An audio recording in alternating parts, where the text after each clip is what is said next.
Hello everyone. Let's talk about the jurisdiction and power of the Supreme Court. Well, as we all know, that Supreme Court is the top court. It is the apex court that India has. सारे courts जो है उसके नीचे आते हैं. मतलब you have different high courts, you have the subordinate courts, and the Supreme Court remains at the top. It has a lot of authority in the sense that it is the one which resolves the disputes between different governments, be it central and state, be it state versus state, and this is the highest court of appeal. मतलब यदि कोई भी aggrieved person है तो it can approach finally to the Supreme Court. Whatever the Supreme Court gives its verdict, it has to be followed, it has to be accepted. And since it enjoys a lot of power, one of our members of the drafting committee of the Constitution, Aladi Krishnaswamy Iyer, he had something to say regarding the Supreme Court. He simply said, the Supreme Court of India has more powers than any other Supreme Court in any parts of the world. तो इतना ज़्यादा power है Supreme Court के पास, it is considered to be more powerful than any other Supreme Court of the whole world. तो देखेंगे क्या क्या power है. We will look into that later in this video. तो जो Supreme Court है, how was it formed? देखो, before the independence, India was ruled by the Britishers. तो Britishers अपने dominance को strong करने के लिए हमेशा रूल्स बनाते रहते थे. तो through the government of India act they created this federal court of India. ठीक है, अब फेडरल कोर्ट ऑफ इंडिया उस समय क्या करता था कि जो भी ब्रिटिश गवर्नमेंट थी, मतलब कि जो भी ब्रिटिश इंडिया गवर्नमेंट थी और जो प्रोविंसेस थे, यदि उन दोनों के बीच में कुछ डिस्प्यूट है तो उसे रिजॉल्व करती थी. Similarly there was a British privy council that was the highest court of appeal. मतलब कि कोई भी जजमेंट से कोई नाखुश है तो that British privy council used to be the one which used to resolve such appeals. After the independence we needed such a body. तो इसलिए फिर Supreme Court of India was formed and it was inaugurated in 28 June 1950. So that is all about the brief history of the Supreme Court. So when you talk about the constitutional provisions of the Supreme Court, तो basically what we need to know is कि इसका authority constitution के कहाँ से आता है. तो constitution has several parts. As in you guys can comment and tell how many parts are there in our Indian constitution. तो उसमें जो part 5 है that talks about the Union Judiciary, and in part 5 basically you have article 124 to 147 that talks about this Indian Judiciary, wherein it talks about the organization, independence, jurisdiction, the power, the procedures of the Supreme Court. तो वो सारा article 124 से 147 में covered है. ठीक है, इसके आगे if you see तो it is said that the judiciary is unified and integrated. इसका कहने का मतलब ये है you have डिफरेंट लेयर्स तो है ही. सबऑर्डिनेट कोर्ट्स है, लेट सपोज सबसे बॉटम में, फिर हाई कोर्ट्स है एंड टॉप में सुप्रीम कोर्ट है. तो लेट सपोज ये सबऑर्डिनेट कोर्ट आपका कोई जजमेंट देता है and you are not happy, you go to high court. आप वहाँ से भी नाखुश है तो आप सुप्रीम कोर्ट जा सकते हैं. सुप्रीम कोर्ट कोई भी आदेश दे सकता है. लेट सपोज कोई केस हाई कोर्ट में हुआ एंड सुप्रीम कोर्ट थिंक्स कि it should be shifted to some other high court that case obviously, तो दे कैन शिफ्ट इट. तो इस तरह के सारे चीज़ जो है वो सुप्रीम कोर्ट कर सकता है. इसलिए कहा जाता है कि this is unified and integrated. मतलब एक सिस्टम है, एक जुडिशियल सिस्टम है जिसके थ्रू ये सब ग्लूड है. Despite being several layers into it, despite the existence of several layers, it is unified and it is glued. तो एक स्ट्रक्चर आपका है, तो supreme court with the supreme court at the top. तो उस तरह से it keeps the judiciary unified and integrated. Also, it must be noted that whatever the Supreme Court says, that is binding to all the courts. Whatever it says has to be obeyed. It cannot be simply ignored. That is what has to be remembered. As in, the decisions of Supreme Court has to be respected within the territory of India. India में हो तो आपको Supreme Court का सुनना पड़ेगा. Otherwise, you can run away and move far beyond India. कहीं और जाके बस सकते हो and then obviously you can ignore India का Supreme Court. आगे बढ़ते हैं. If you talk about the jurisdictions and powers, तो जुरिस्डिक्शन और पावर्स को हम लोग सेपरेट आउट कर सकते हैं. तो जुरिस्डिक्शन का यदि बात करें तो you can have the original jurisdiction, you can have the writ jurisdiction, you can have the appellate jurisdiction, you can have the advisory jurisdiction. तो ये सारा क्या है अगले स्लाइड में देखते हैं. Similarly if you talk about the powers, तो supreme court has the power of judicial review. It acts like a court of records and it has several other powers as well. तो सारा हम लोग detail देखते हैं कि क्या क्या जुरिस्डिक्शन है इनके पास और क्या क्या पावर्स हैं सुप्रीम कोर्ट के पास. तो सबसे पहले देखते हैं ओरिजिनल जुरिस्डिक्शन के बारे में.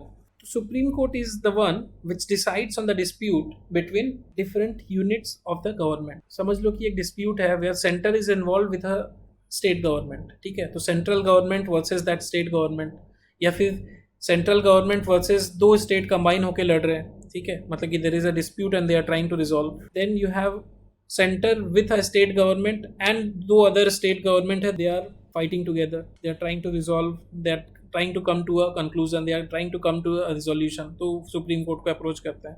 और otherwise you can have one state versus other state, you can one state government versus other state government, या फिर two state governments combining together with another state government. So these disputes are resolved by Supreme Court and यहाँ पे they have the exclusive jurisdiction over such cases. ठीक है, तो basically यदि हम लोग बात करें तो there are two terms, original and exclusive. तो अब यदि हम लोग बात करें तो ओरिजिनल का मतलब है फर्स्ट इंस्टेंस, मतलब it should not come by the way of appeal, मतलब कि सबसे पहले जो अप्रोच करना है आपको सुप्रीम कोर्ट को ही करना है. मतलब you can not go to high Court and फिर by the way of appeal you are approaching the supreme Court. तो that is all about original jurisdiction. Similarly if you talk about exclusive jurisdiction, मतलब कि ये supreme court छोड़ के आपको कोई और कोर्ट आपकी मदद नहीं कर सकता. मतलब कि this dispute can resolve only and only by the supreme Court. तो सच डिस्प्यूट जो कि आपका गवर्नमेंट्स के बीच में, मतलब बीट स्टेट वर्सेस स्टेट या सेंटर वर्सेस स्टेट या सेंटर वर्सेस स्टेट्स या centre plus states versus different states, तो ये जो आपका जुरिस्डिक्शन है वो एक्सक्लूसिवली किसके पास है? सुप्रीम कोर्ट के पास. तो that is what you should remember. अब यहाँ पे ध्यान देने वाली बात ये है कि पहला कि ये जो जुरिस्डिक्शन है that is regarding the legal aspect. मतलब यदि यहाँ पे लेट सपोज कुछ पॉलिटिकल आइडियोलॉजीज है या there is some political issue, तो उस केस में supreme court will not be responsible and supreme court will not entertain such cases. ठीक है, बट यदि कुछ भी लीगल राइट से इन्वॉल्व है, चाहे वो लॉ हो या फैक्ट हो, तो supreme court will look into it. जो दूसरा बात है, मतलब this type of federal disputes cannot be initiated by a private citizen. That has to be between state governments या फिर center versus state या states versus center. कोई एक private citizen cannot file a suit and say कि supreme court आप देख लो please इसे. तो supreme court cannot entertain such cases. तो this was about the original jurisdiction. तो moving into the next aspect, we are talking about the writ jurisdiction. Basically what happens is Supreme Court is the guarantor and defender of fundamental rights of any Indian citizen. So Article 32 talks about the remedies for enforcement of fundamental rights. अब यहाँ पे क्या है कि let's suppose a citizen thinks that his fundamental right is violated. So what he or she can do is he can approach either High Court या फिर Supreme Court directly भी जा सकता है. तो in that case you can say that Supreme Court has the original jurisdiction. But you can not से कि उनके पास एक्सक्लूसिव जुरिस्डिक्शन है. मतलब ओरिजिनल जुरिस्डिक्शन है, मतलब फर्स्ट इंस्टेंस पे आप कहाँ जा सकते हो? सुप्रीम कोर्ट भी जा सकते हो, तो इसलिए ओरिजिनल है. आप हाई कोर्ट भी जा सकते हो, लेकिन फर्स्ट इंस्टेंस में आप सुप्रीम कोर्ट जा सकते हो, इसलिए ओरिजिनल तो माना जाएगा, बट एक्सक्लूसिव नहीं है, क्योंकि एज इन ये रिट जो है आपका हाई कोर्ट भी पास कर सकता है. सुप्रीम कोर्ट तो कर ही सकता है, हाई कोर्ट भी कर सकता है. ठीक है, तो we can discuss this aspect with the federal dispute. तो अभी हम लोग देख रहे हैं ओरिजिनल जुरिस्डिक्शन में. तो now we can talk about the original jurisdiction of the supreme court regarding the federal dispute and how it is different from this writ jurisdiction. तो जो फेडरल डिस्प्यूट वाला था that was exclusive to the supreme court. मतलब जो आपका disputes between different federations थे that was exclusively to be dealt by the supreme court. लेकिन जो फंडामेंटल राइट है दैट इज नॉन एक्सक्लूसिव, मतलब कि वो एक्सक्लूसिव नहीं है, क्योंकि that can be handled by the high court as well, as in the aggrieved person can go to the high court as well. Supreme court भी जा सकता है या हाई कोर्ट जा सकता है, and that is why it is not exclusive. अब यहाँ पे क्या है कि सुप्रीम कोर्ट या हाई कोर्ट दोनों ही जो है दे कैन इशू रिट्स. तो as far as writs for fundamental rights is concerned, तो supreme court can issue habeas corpus, मतलब कि वो प्रिजनर को बुला सकता है इन पर्सन. तो प्रिजनर को बुला सकता है इन पर्सन कि आप कोर्ट आओ, मतलब कि प्रिजनर या डिटेंटी. तो अब इस संदर्भ में supreme court can issue the writs habeas corpus या मैंडेमस या फिर को वारंटो या फिर प्रोहिबिशन या सर्टियोरी.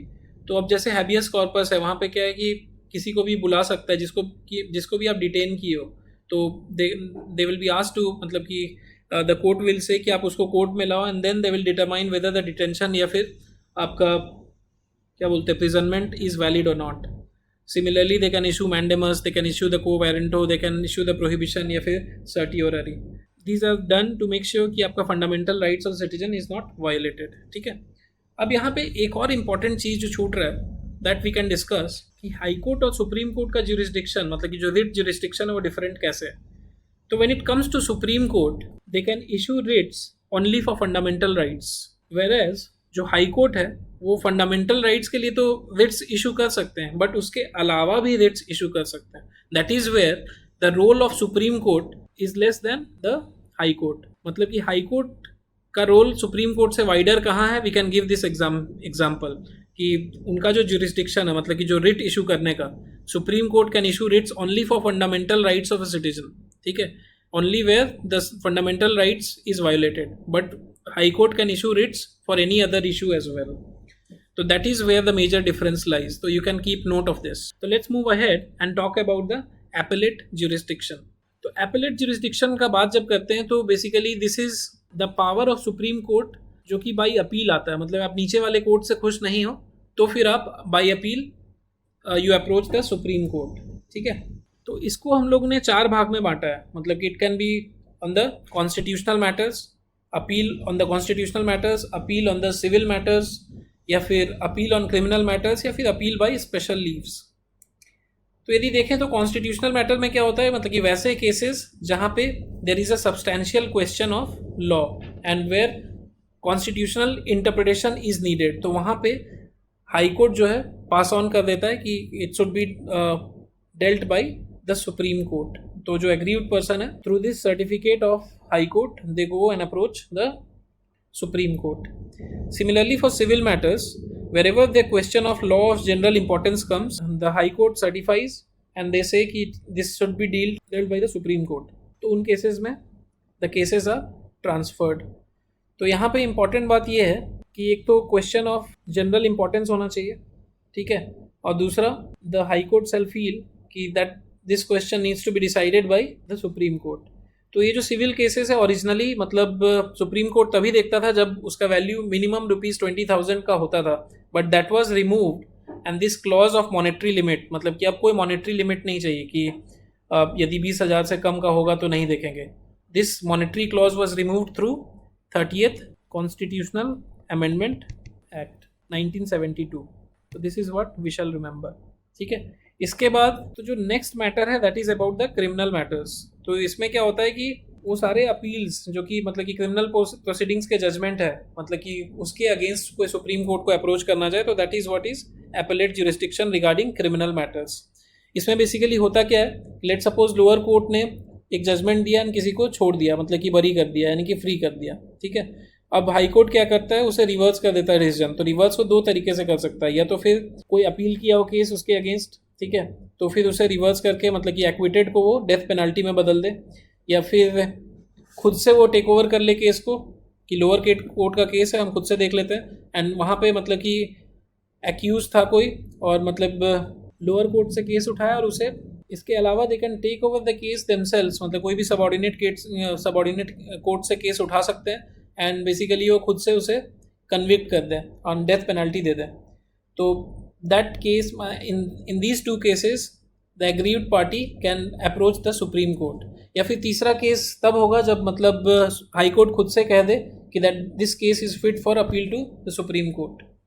अब दोनों ही जो केसेस हैं ऊपर के that is a matter of right, तो उसमें आपको हाई कोर्ट का सर्टिफिकेट नहीं चाहिए, you can simply approach the Supreme Court. अब यहाँ पे क्या है कि यदि हाई कोर्ट जो है केसेस को मतलब एक्विटेड पर्सन को डेथ पेनल्टी दे दे तो अप्रोच कर सकते थे आप supreme court. But let suppose यदि उल्टा हो जाए, यानी कि जो हाई कोर्ट है वो एक कन्विक्टेड पर्सन का ऑर्डर को रिवर्स कर दे और उसे रिहा कर दे, मतलब एक्विट कर दे, तो in that case there is no right to appeal to the supreme Court. तो that is what shall be remembered. अब 1970 में बस this was modified a little bit, मतलब जैसे कि हमने देखा कि हाई कोर्ट यदि एक्विटेड पर्सन को डेथ पेनल्टी दे दे, ठीक है, या फिर खुद से आप केस को सबऑर्डिनेट कोर्ट से उठा ले एंड देन उसे कन्विक्ट कर दे डेथ पेनल्टी के लिए, तब जो है मतलब कि the aggrieved party approach the supreme Court. तो उसे वो रिड्यूस करके मतलब उसे वो मॉडिफाई करके क्या बोला कि इम्प्रिजनमेंट फॉर लाइफ हो या फिर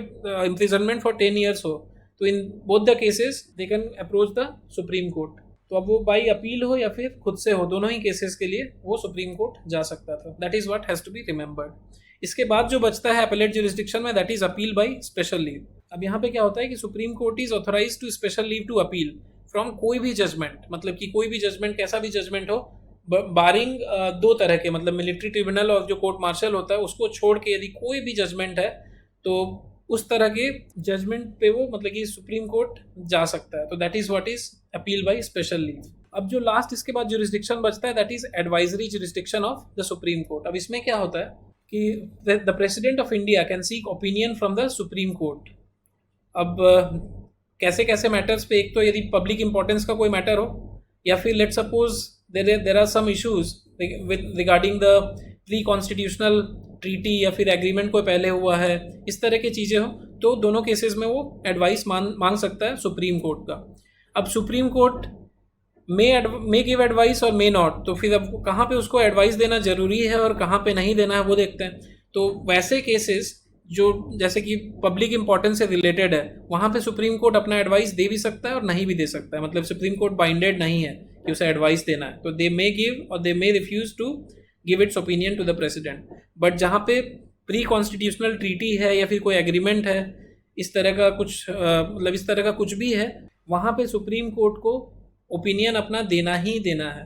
ठीक है, मतलब supreme court has to and must give its opinion, मतलब वहाँ वो इग्नोर नहीं कर सकता। ठीक है, तो अब बात रहता है कि क्या प्रेसिडेंट सुप्रीम कोर्ट की एडवाइस को लेता है, मतलब क्या कंपल्शन है कि सुप्रीम कोर्ट की एडवाइस को वो फॉलो करे। तो सुप्रीम कोर्ट को एडवाइस देना तो उस केस में ज़रूरी है, but President is not compelled, मतलब it's not forced to agree by the opinion of the supreme court. मतलब कि ओपिनियन लेगा, वो ओपिनियन सुनेगा, उसका डिसीजन वो खुद से लेगा। मतलब सुप्रीम कोर्ट यदि इस तरह के एडवाइजरी, मतलब इस तरह के सुप्रीम कोर्ट के एडवाइस को कोई ज़रूरी नहीं है कि वो माने, मतलब कि this is not a judicial pronouncement, this is just an advice and this is not binding on the President. He may follow और he may ignore, it is all up to him. अब क्या president ने कभी इस तरह का advisory seek किया है? तो president has made references in different cases, मतलब कि बीट दिल्ली लॉज एक्ट या फिर केरला का एजुकेशन बिल हो या फिर importantly the famous one Berubari union case में हो, तो इस तरह में वो एडवाइस सीक किया है, ऐसा नहीं कि नहीं किया है। And this advisory jurisdiction is also known as consultative jurisdiction. तो let's move ahead, let's talk about the powers that the supreme Court has. तो सबसे पहले देखते हैं a court of records. Supreme court is a court of records. इसका मतलब ये है कि whatever judgment या फिर whatever proceedings that happens in the Supreme Court is recorded, मतलब कि सारा जो भी केसेस चल रहे हैं, जो भी सूट फाइल हुआ है, जो भी जजमेंट दे रहा है, जो भी प्रोसीडिंग है, everything of Supreme Court is recorded and that is used as a testimony। मतलब कि कोई भी आगे यदि सूट चल रहा है, कोई भी जजमेंट चल रहा है, कोई भी सुप्रीम कोर्ट में यदि आगे केस चल रहा है, तो they can use these past judgments या past verdicts as a testimony and they can use that and they can cite these reference to come up to a conclusion and thus these are recognized as the legal precedents and thus these are recognized as the legal precedents। ठीक है, या फिर legal references. इसके अलावा the court has the power to punish people for contempt of court. तो contempt to court का मतलब क्या है? तो कंटेम्प्ट ऑफ कोर्ट को हम लोग दो तरीके से बांट सकते हैं, मतलब सिविल कंटेम्प्ट ऑफ कोर्ट या फिर क्रिमिनल कंटेम्प्ट ऑफ कोर्ट। तो जो सिविल क्रिमिनल कंटेम्प्ट है, तो that is wilful disobedience in the sense that कोई भी जजमेंट हो या ऑर्डर हो, रिट हो, उसे डिसोबे करना, तो that is called as civil contempt of court. इसके अलावा यदि क्रिमिनल कंटेम्प्ट ऑफ कोर्ट की बात करें, तो that means publication of any matter which scandalises या फिर लोअर्स द अथॉरिटी या फिर डिग्निटी ऑफ द कोर्ट या फिर डिमीन्स द कोर्ट, तो उसको हम लोग क्रिमिनल कोर्ट ऑफ कंटेम्प्ट कहते हैं। मतलब या फिर any interference in the act of court, मतलब कि कोई भी बाधा यदि आप पहुंचा रहे हो in the functioning of the administration of the court too, मतलब जिससे कि आपका जस्टिस डिनाई हो रहा है या डिले हो रहा है, तो एनी सच ऑब्स्ट्रक्शन या interference is termed as criminal contempt of court. However इसका मतलब ये नहीं है कि वो कुछ भी पब्लिश नहीं कर सकते, कुछ जो भी आपका ऑब्जेक्टिवली, मतलब कोई भी मतलब कि जजमेंट है या फिर रिपोर्ट है जो कि जुडिशियल प्रोसीडिंग्स, तो that can be published and उसको हम लोग कंटेम्प्ट ऑफ कोर्ट नहीं मानते। So let's talk about the power of judicial review. अब जुडिशियल रिव्यू से कहने का मतलब ये है कि the supreme court has the authority to check या फिर examine the constitutionality of the legislative acts, या फिर कोई एग्जीक्यूटिव ऑर्डर पास कर रहा है सेंट्रल या स्टेट गवर्नमेंट, तो दे कैन एग्जामिन इट। तो यदि वो एग्जामिन करते हैं and it is considered to be violative of the constitution, then उसे इलीगल कह दिया जाता है या फिर अनकॉन्स्टिट्यूशनल कह देते हैं, एंड दैट बिकम्स इनवैलिड, मतलब कि नल एंड वॉइड. सो उसके बाद क्या होता है, the government can not pass that law, मतलब कि the law can't be enforced by the government. ठीक है, तो that was about the power of judicial review. इसके अलावा there are some more powers of the supreme court, like it decides on the disputes regarding the election of president and vice president. मतलब कि president और vice president से जुड़े हुए कोई भी डिस्प्यूट होता है उनके इलेक्शन में, तो that is decided only and only by the supreme court. मतलब कि दे हैव द ओरिजिनल जुरिस्डिक्शन, मतलब कि फर्स्ट इंस्टेंस, मतलब कि सिर्फ वहीं पे रिजॉल्व होगा, and they have the exclusive authority over it, and they are the final authority. मतलब वो जो भी कहते हैं वो फाइनल होगा, you can not question that. उसके अलावा if you talk, they are the one who inquires about the conduct and behavior of the chairman and the persons involved in the as in members of the UPSC. तो UPSC के जो भी members हैं या chairman हैं, उसके conduct या behaviour को कौन इंक्वायर करता है, सुप्रीम कोर्ट. तो supreme Court has that authority, and if they find them guilty of misbehaviour, तो they will recommend it to the President for their removal, and जो भी वो रिकमेंड कर रहे हैं रिमूवल का, that is binding. President has to remove them, मतलब UPSC के मेंबर या चेयरमैन को, आफ्टर ऑब्वियसली द इंक्वायरी. इसके बाद यदि हम लोग बात करें तो supreme court is a self correcting agency, they can review their own judgement. मान लो जैसे कोई केस पहले हुआ हो, कोई जजमेंट पहले दिए हो, एंड दे फील कि दैट वाज नॉट राइट, या they feel that it needs to be modified with the time, and तो what they will do is they will correct themself and change the judgment in the interest of public welfare. ठीक है, इसका एक prime example है Keshavananda Bharti judgement 1973 का जो है, which departed from the Golaknath judgment 1967 का. अब this was about the basic doctrine of the Indian constitution. इसके बारे में डिटेल में बाद में देख लेंगे. Moreover, Supreme court has the power to shift any case from one court to another, या फिर वो खुद से उस केस को अपने पास लाके रिजॉल्व कर सकते हैं. इसके अलावा वट एवर सुप्रीम कोर्ट से, ठीक है, whatever judgment they pass, that is enforceable throughout the country. That is what you should remember. तो all the authorities, be it civil या फिर judicial authority, they should act in support of the Supreme Court. Moreover, Supreme Court is the ultimate interpreter of the Constitution. तो उनका interpretation is considered to be final and that should be respected and obeyed. इसके अलावा the Supreme Court is the full and final authority, and they control all the courts and tribunals functioning in the entire territory from the north to the south, from the east to the west. So that was about the powers and jurisdiction of the Supreme Court. So thanks for watching the video, and if you like the video, please like, share and subscribe. Thanks a lot.